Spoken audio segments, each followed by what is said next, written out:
Startuprad.io, your podcast and YouTube blog covering the German startup scene with news, interviews, and live events. Hello and welcome everybody. This is Joe from Startuprad.io, your startup podcast and YouTube blog from Germany.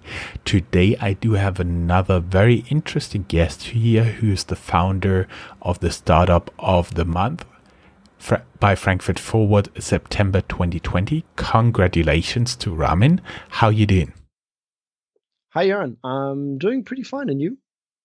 Doing great, thank you. We did a little bit talking up front, as always, and what was very interesting is your story. So basically, you studied astrophysics, you like to play chess, you like to ride motorcycle, and then you founded a legal tech. How did this happen? What did you do before you founded NAIX Technologies? Yes, sure. Let me go ahead and try to explain it. I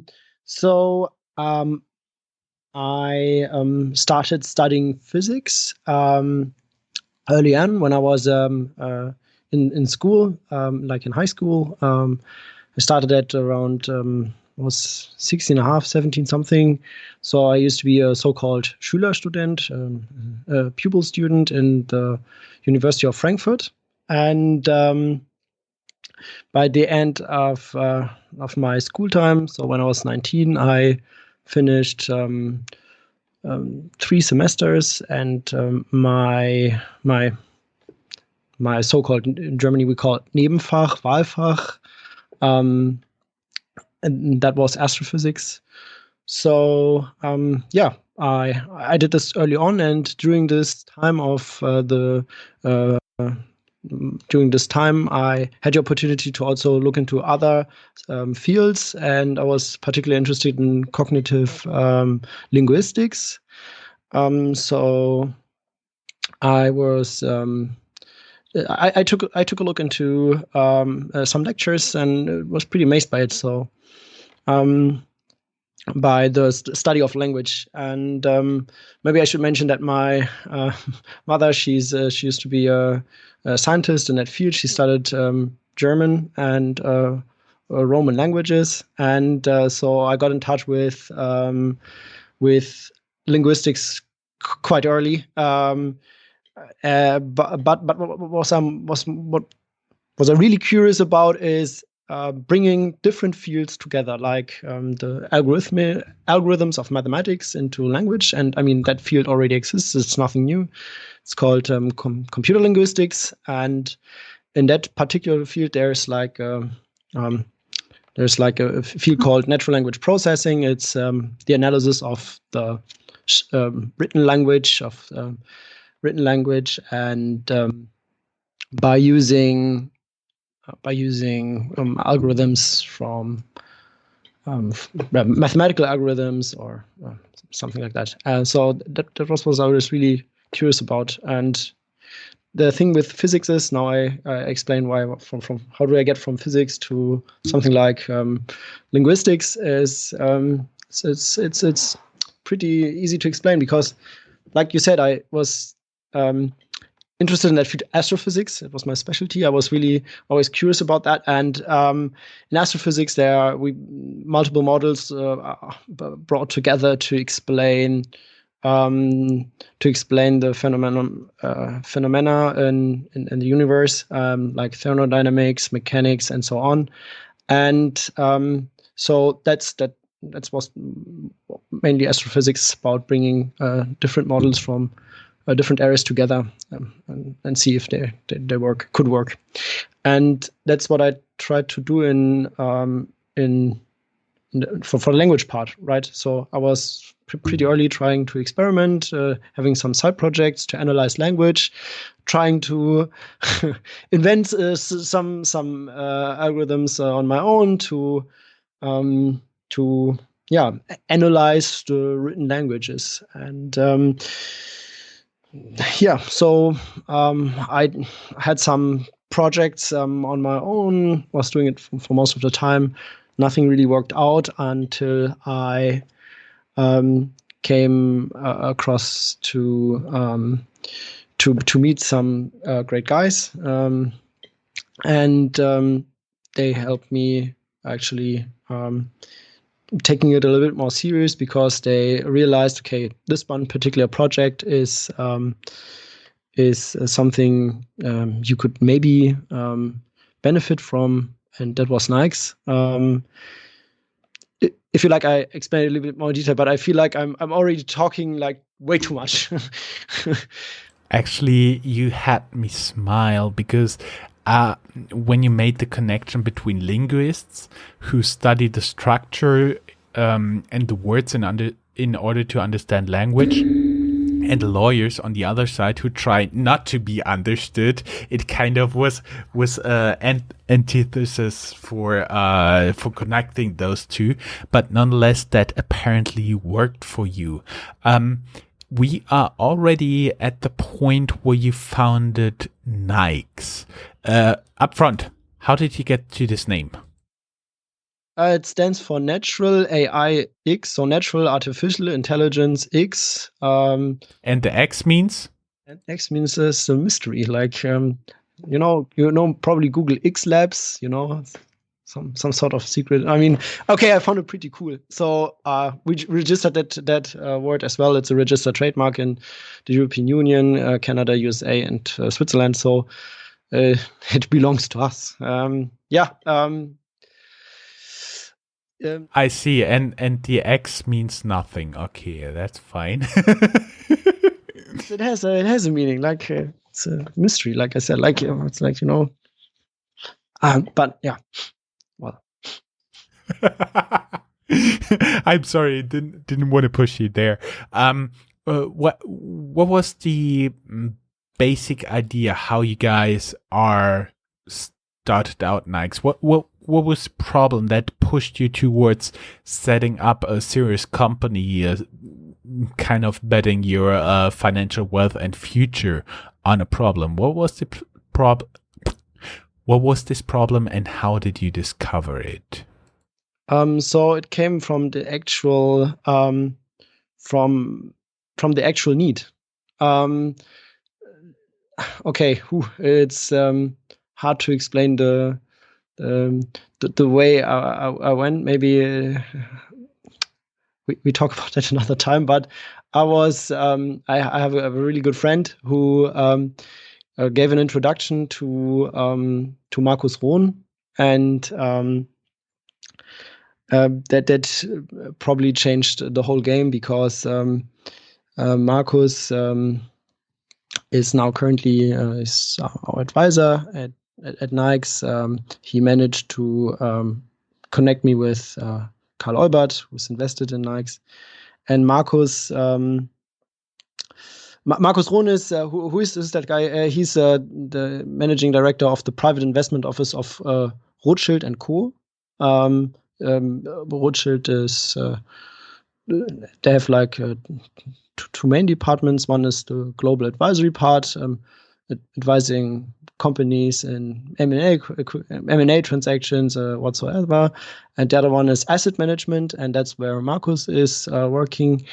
And he's such a great guy. He was talking to him, showed him what projects I work on, and he said, okay, this one is something that could maybe work out. And he's kind of a mentor, and I somehow made a good enough impression for him that he said, okay, look, I mean, I don't have money, I can't pay him, and but he said, okay, you know what, I'm going to help you to try this out, and I'm going to connect you with a couple of people he knows, and he does know a lot of people, and so he was kind of pushing this in the right direction, going into that legal direction, where the actual need for anonymization and pseudonymization is. And why would you need anonymization and pseudonymization for any document? That's a fairly good question, because You don't have the need. I don't have the need. So there is. Let's back off a little bit, but there's someone who has a need for this, right? Yes, that would be yes. There are law firms, consultant companies who are working in the field of mergers and acquisition, M&A, who have to redact documents during that transaction. When you want to sell a company, you have to erase all the personal identifiable information, like names and so on, because we have this data protection here, right? Not only in Germany, but also in Europe. In Germany, it's the DSGVO, Datenschutzgrundverordnung. In Europe, it's the GDPR. And they make it pretty expensive if you don't anonymize your contracts. Or another example, if you want to sell some loan portfolio, okay, you're a bank and you want to sell that maybe it's a non-performing loan, so it's a portfolio of loans that perform quite bad. You want to sell it. But there are a lot of consumer information there, right? So when you're going to sell that, the investor who's going to buy that portfolio is not allowed to see that, for example, you or myself have like a loan in that bank. They don't need the personal information. They just need the information, the size of the loan and whatsoever, and the payment details, but they don't need our names. So may I interrupt you here a little bit? So basically, there is a certain phase in an investment. It's usually called due diligence, where the investor checks all the data. So multiple investors will have a look into the loan documents in order to evaluate if they're real people, no fake loan whatsoever. Maybe even by anonymized data gauge the possibility of repayment of this loan.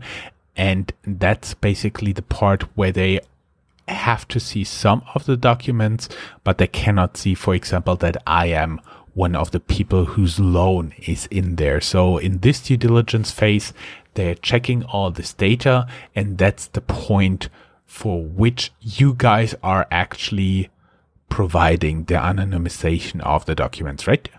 Exactly. That's one application, one use case. So a pretty good summary. That's part of the due diligence when you prepare the data room and prepare all the documents. There is this part where you have to anonymize one. Another application which is pretty cool, is okay, for us it's cool. Is when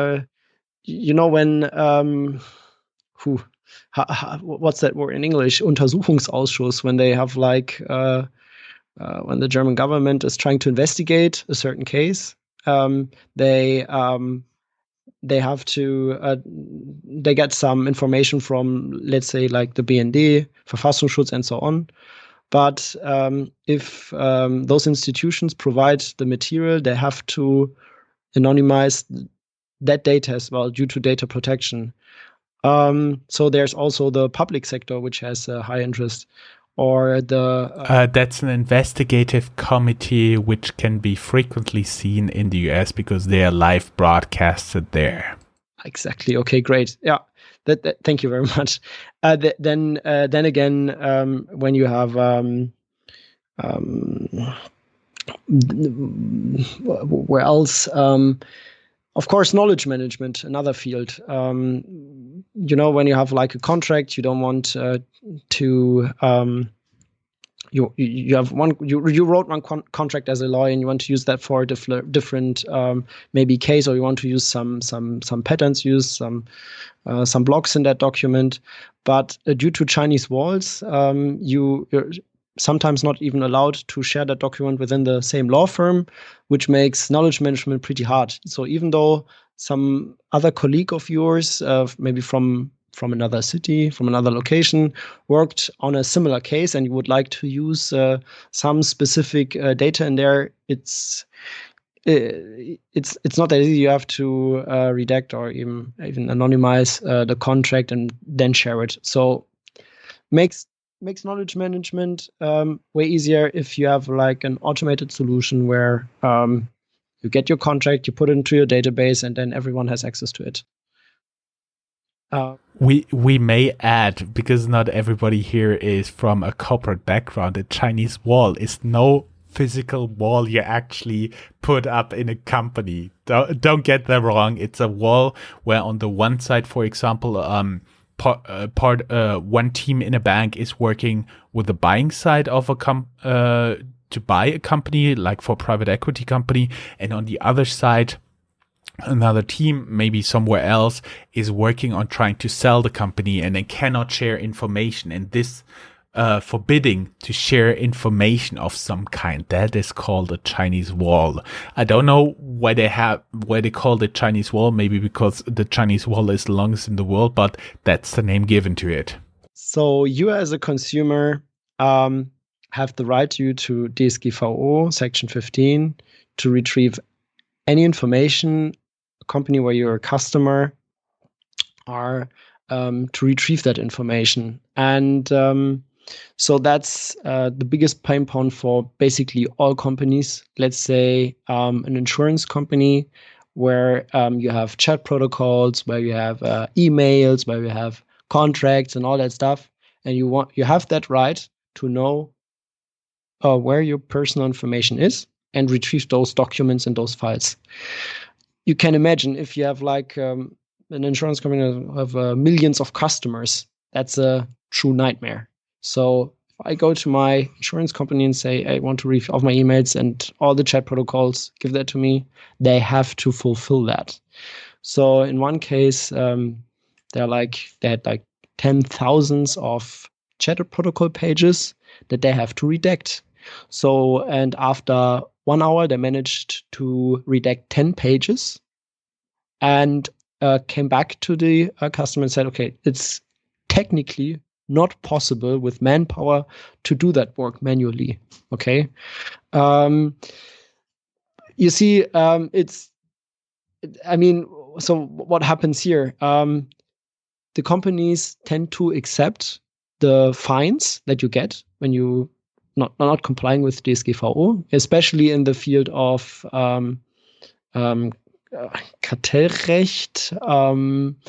Antitrust law, yes. Here we go. Then the companies tend to say, okay, come on, we accept the fines because the fines aren't as high as the manual work we have to put in, right, to anonymize the data, which is kind of not how things should work, right? There should be the possibility, but until now, there's not. Now we're here. So law firms and consultant companies could use our tool to tackle that challenge in a technical way and benefit out of it. So on the one hand, their client on one side is happy because he doesn't have to pay the fines. Our client is happy because he has another option to generate revenues, and we are happy because we get a small cut from each page that is analyzed. One question from my professional background. So basically, when you're working with tools, software within a bank, you cannot say, oh, they'll work. We just put it live. Basically, you have to test it. And in order to test it for real, you have to use some type of test data. Usually the best is anonymized client data. So the people, the consultants or IT servicing companies or so on and so forth who don't belong to the bank have no right to see the client data. So you have to anonymize it again. And you want to have real data, the best or close to real data, to make sure your tool actually works and your software is not breaking down, especially for a bank. That would be horrible. So there are regulations in place. And my question would be, could you also do that with your tool? Sure. Yeah, that's what we are here as well. And I would go even further.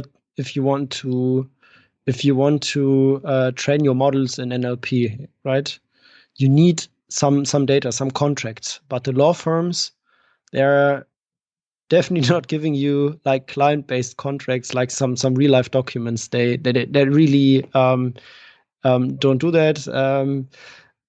So what we make possible is that those law firms can generate those templates or those anonymized data for other software companies to make them even shareable. So after you have like a pseudonymized document, on one hand, software company benefits from it because it has access to a huge data set, and the law firm benefits from it since it gets tools that makes the legal work even more efficient. And that's like where legal tech is going right now, making the lawyers work as efficient as possible, because there are a lot of tasks out there that are repetitive.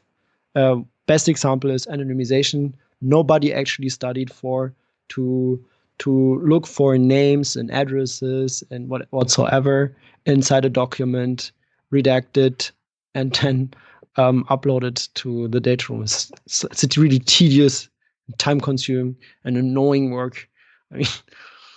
I mean, when you've been talking about that, I was personally thinking about the people with the three-letter acronym agencies here or across the Atlantic. Actually, they also have to do a lot of redaction in everything they're doing.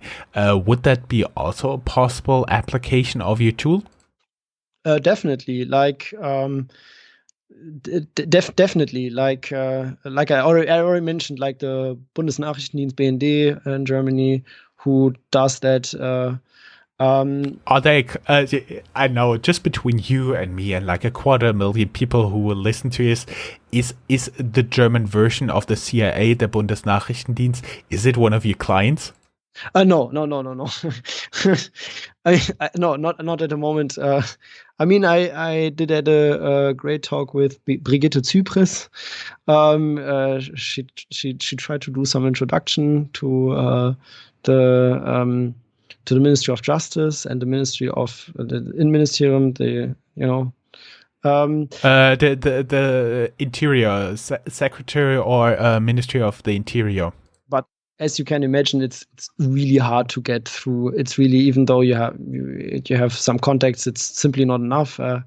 Once again, it takes a lot of time if you want to make business with some governmental institutions. You need a lot of time, and we haven't focused too much on them because time is something that you actually don't have as a startup. But to answer, to go back to your further question, of course, I mean, look at Andreas Scheuer's report. You heard about the Maut situation, the car fee that he wanted to enforce, and he didn't succeed, and he had to publish his report on his contracts between CTS Eventim, the German government, and the other party that was involved. And you can look out that report that's online. It's a redacted one. Just this one report is like 2,500 pages. So there must have been someone, or even multiple people in that ministry, who actually went through a 2,500 page document and had to redact the names and the personal identifiable information. I mean, wow. Okay, can you just imagine? Your purpose of life is redacting, even a small period of time, is redacting pages. This is like the most tedious and painful work I probably did myself. We may give a little bit background. There was like in Germany they tried to put tolls on all the roads for private cars in Germany. Basically, for all the trucks, they have to pay tolls using German roads, and they want to have it for private cars as well. And that was there was a no-go due to European law, because the Germans would get preferred treatment, but nonetheless the person in charge signed already some contracts, and there was a investigative committee. And again, that's where you guys came in, maybe, or could have come in. Yeah, could have. We didn't handle that case. I mean, but it was just an example for even the public sector where there could be technically interest, and yeah. Very interesting. Now I do believe we understand a little bit what are you guys doing? I personally don't understand how you get from astrophysics to redacting documents, but that's a completely different topic. For me, since you're a Startup of the Month Frankfurt Forward, I would be interested, especially if since you are a Frankfurt guy, you were raised in Frankfurt and you studied in Frankfurt and Cologne, and part of your company is in Cologne, part of your company is in Frankfurt. What means Frankfurt for you? Oh, it's my home city. Would you mind if I just elaborate the first question, because I'm sorry I didn't answer that in fully. I will come back to that question. What Frankfurt means to me, it's a personal one. From astrophysics to legal, I forgot the missing link. I used to work for a law firm as a working student. So back then, when I studied physics, I needed to do any job to pay rent and stuff. And I'm sorry, to answer your question. I didn't explain the missing link between legal and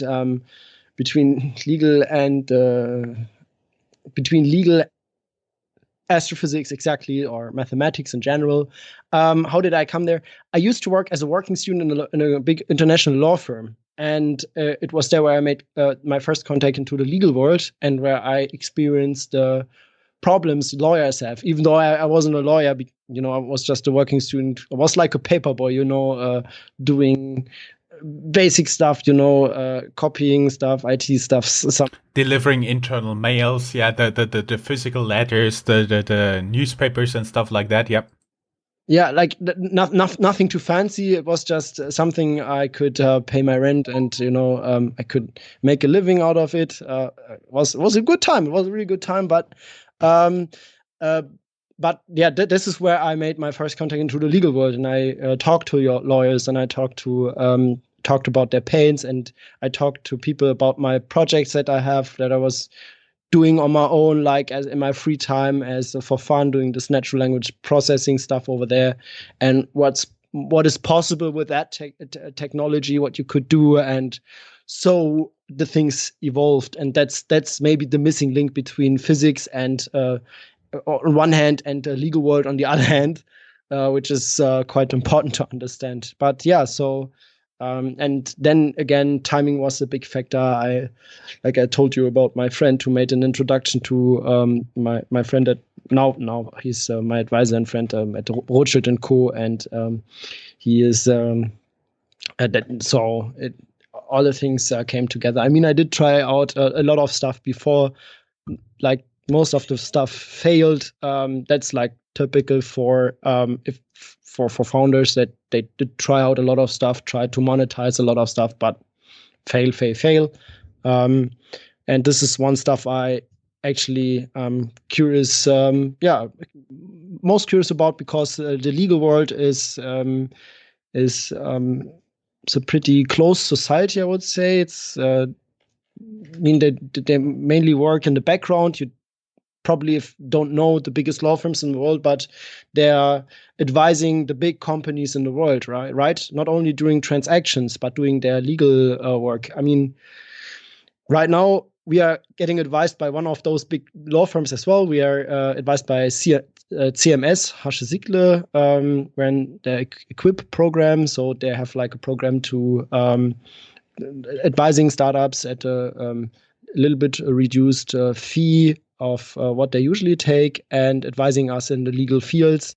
They're doing our contracts, and so I on one hand I have the law firms as my clients, and on the other hand we have a big law firm who which helps us to negotiate, to build those contracts, and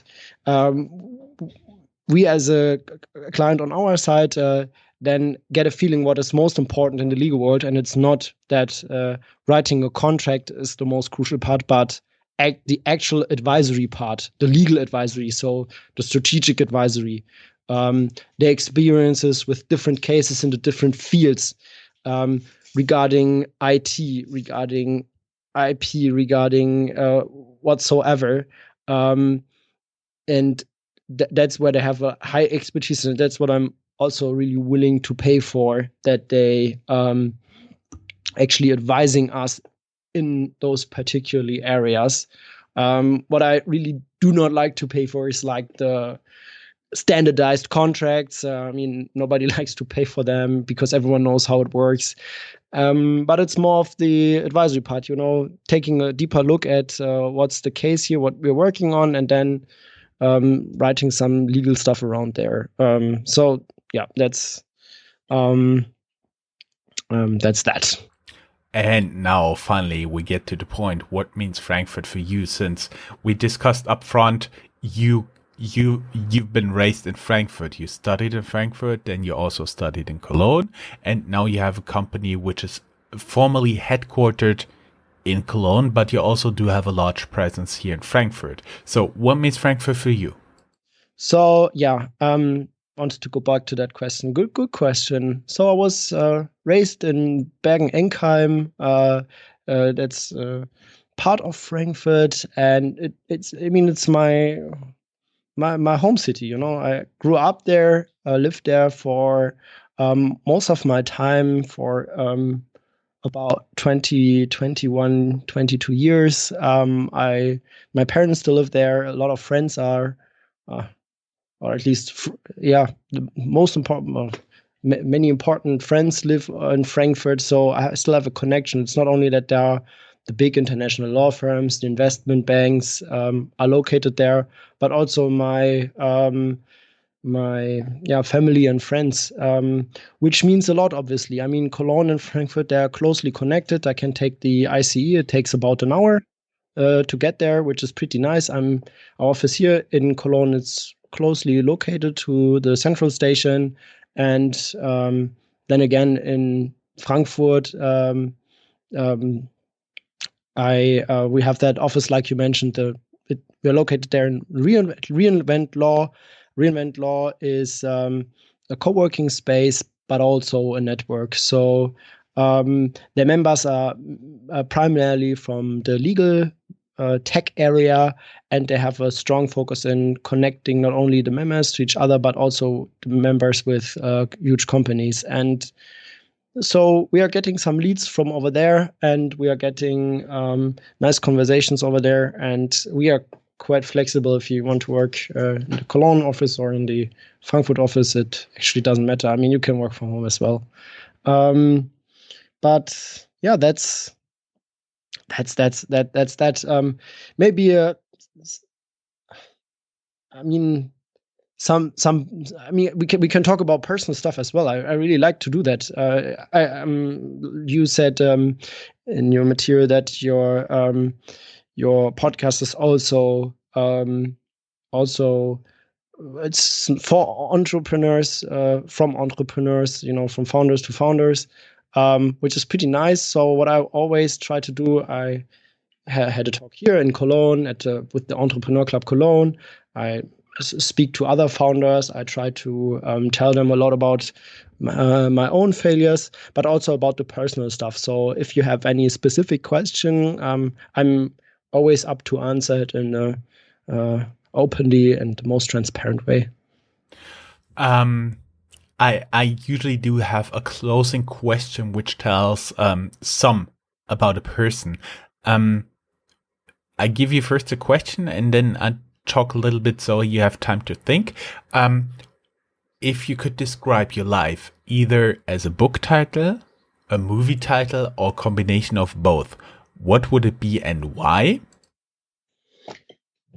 Okay, that's the time Ramin actually has for his thinking. Guys, keep in mind we are available on Patreon, and make sure to like and subscribe our video here. Thank you very much. The question is really hard. If we could talk about some other stuff in the meantime, because I really have to think about that. It's a good question.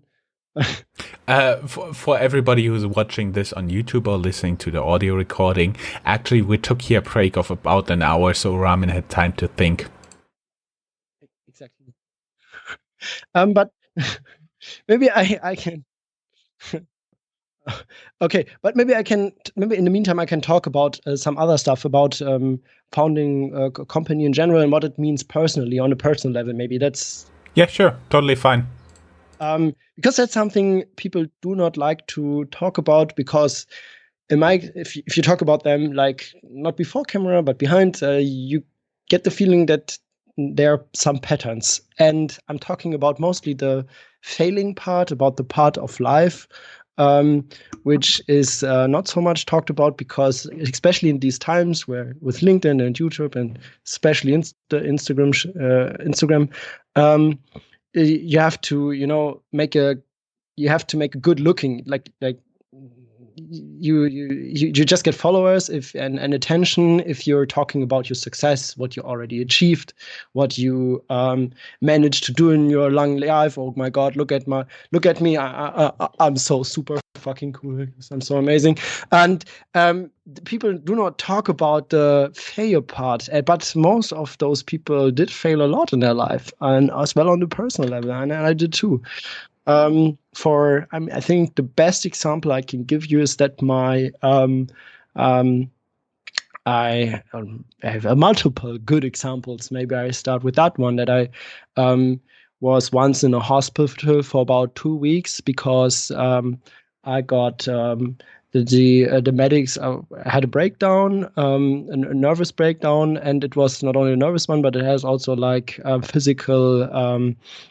some physical stuff with it. I couldn't speak anymore and stuff like that because, and I was put into the hospital because I thought I had a stroke.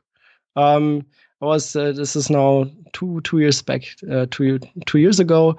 But being in the hospital, dragged with that ambulance, going crazy, and people talking about what you might have, thinking that you have now a stroke, is something that lets you rethink some decisions you made. And then lying there in the hospital for about 2 weeks, I was probably, oh my God, I don't want to be in the hospital anymore. After 2 weeks in a hospital, stationary, it's it was really painful. And it's because I took my work really serious. I was what I do is fun and stuff, and I like to do it, but I tend to be really extreme in what I do, and one of those results might be that you suffer physically in an unhealthy way, not in a healthy way. And this is probably something. Another thing is that I lost my girlfriend. My relationship ended after 10 years of after 10 years of having that relationship. That's probably the biggest loss of my life. And why is that? I mean, of course, I cannot explain in detail why a relationship between two humans might end. It's way too complex in an interview to explain that. But of course, one main reason is that if you're founding a company, you're so focused on that work that you forget about other stuff. You prioritize differently. And even though I loved my girlfriend back then, pretty much I always needed to go forward and do my working stuff. So I didn't take care about the relationship itself. I didn't take care about me and the relationship. So I was bringing a lot of anger, a lot of stress, a lot of stuff into that relationship, which even after 10 years, you think you become immortal. You don't ever think about that it might end. You have, I'm 29 years old, so we came together when I was 19. I met her 2 years ago, so she was 15, I was 17 when we met. She is the love of my life, and I lost her because one of the reasons is that I had different priorities due to the founding, and which hits pretty hard if you think about it. I mean, I can talk about the stuff openly. It's not like that. it's consequently always, if you found a company, that's one of the consequences you have to be afraid of, like being in the hospital, using your girlfriend, struggling financially. That's definitely not the case. Okay, there are success stories out there. Most of the people, or some people, doing quite fine when they found a company. They don't have to feel that, but that's one thing how it could end. And maybe I'm on the spectrum on the extreme side. Like I lost a lot of stuff. I lost friends as well. I lost biggest loss my girlfriend, obviously. But it's something that could happen. And so you have to, even though you're excited about what you do, and even though it's really stressful, and I had existential crisis, I had anxiety, I had anxiety issues and all that stuff. I brought all that stuff into that relationship, which is not good, and into other relationships as well, friendships and so on. So even though it might look like on one hand that what I do is quite cool and amazing and maybe even successful in it, it's just one side of the medal.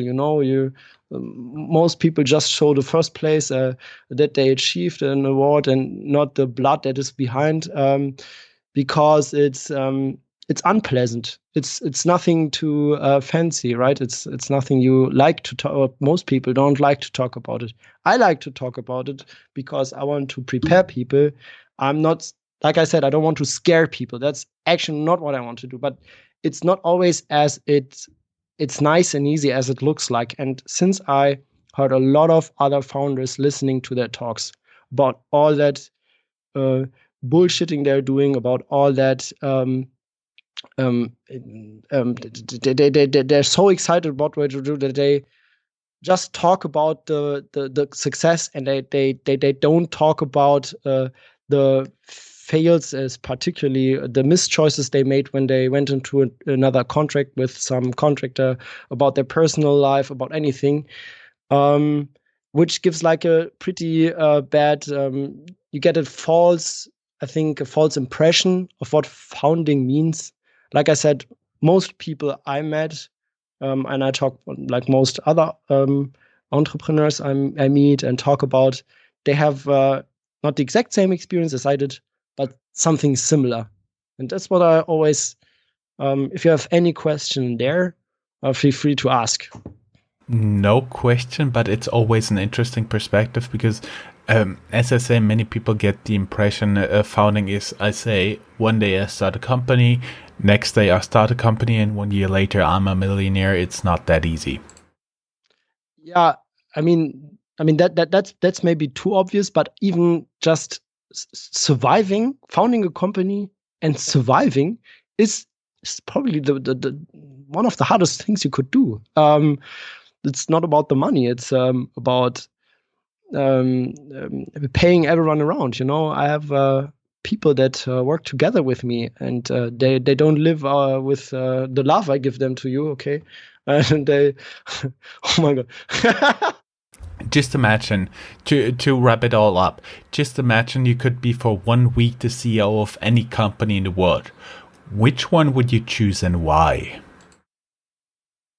Which one would I choose? To be the CEO of one? Oh, wow. Good question. Never thought about that. From another company, okay? Now I'm thinking, okay, what would it be curious to be one of the bigger companies, a tech company? I mean, like the simple questions like Amazon, Google, and Facebook. Okay, I'm not quite sure if I would like to be a CEO of that company even for a day. That's like way too short. I don't have the insight to actually do some stuff over there for a day. But okay, I'm actually fancy about DeepMind. DeepMind is now integrated into Google. If that counts as a separate company, that's nice. Then I like the X Labs of Google, which are pretty amazing as well. Yes, of course, DeepMind counts as a separate entity. Therefore, thank you very much. It was just a pleasure talking to you. Thank you. Very interesting interview, and I do believe we'll make a teaser with all your laughters and my laughters in between, because we had a lot of fun here in this interview. Thank you very much, and bye-bye. Thank you very much, Jon, for the interview. Thank you for listening. That's all, folks. Find more news, streams, events, and interviews at www.startuprad.io. Remember, sharing is caring.